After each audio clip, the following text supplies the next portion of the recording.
Hey guys, Kristen here. For many people living with severe chronic fatigue, it's a big concern about how their illness impacts their partner. This is a very healthy and normal fear because, the situation you're in now is absolutely not the situation your partner signed up for, most likely. Most people met their partners before they became ill, and very few people ever anticipate this sort of scenario actually happening. But it does. And it's unfortunate. So, how do you help your relationship be strong enough to survive this? There are a few things you can do right now to evaluate how strong you think the relationship is.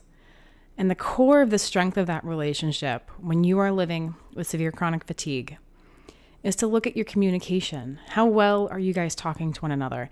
How much are you communicating about your illness? What is the tension in the room when you talk about it? Do you talk about certain things, but are certain topics still kind of taboo? Is there maybe some doubt on the part of your partner about what's really going on with you? Ask yourself all of these questions and honestly, write out the answers, what you think they are. And there could be some pain and there's going to be some hurt here. I haven't met anyone who's felt 100% supported by their partner while living with this, okay? I don't think that's possible because even when we're amazing with communication, and even when they're an amazingly supportive, receptive partner, they've never gone through anything like this. And I think you can understand that if you haven't been through this, it is almost impossible to really understand what life is like for us. So I think any relationship evaluation needs to start with us acknowledging that the other person cannot relate to what we're going through, period.